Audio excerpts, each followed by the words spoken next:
Welcome to Kenton Teaches. Enjoy the video. You start by making the essentials work.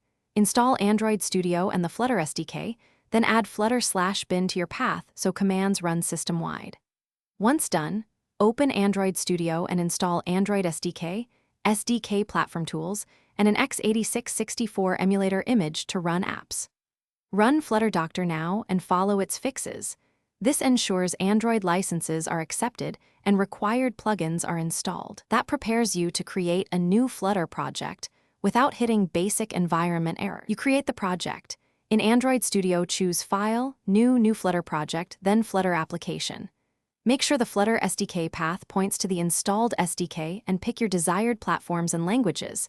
Kotlin for Android and Swift for iOS are common. Enter a valid package name like COM.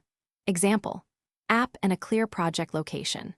Once created, Android Studio downloads dependencies and generates files. Make sure Gradle sync completes and inspect PubSpec.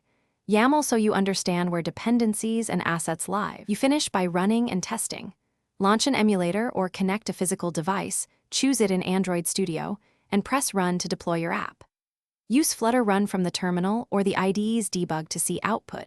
Inspect Logcat and the Run console for exceptions. If the build fails, try Flutter Clean then rebuild, confirm Gradle and Android SDK platform versions match your project, and rerun Flutter Doctor. That single troubleshooting step, Flutter Clean, fixes many transient build and caching problems. Thanks for watching. Please subscribe if this video was helpful.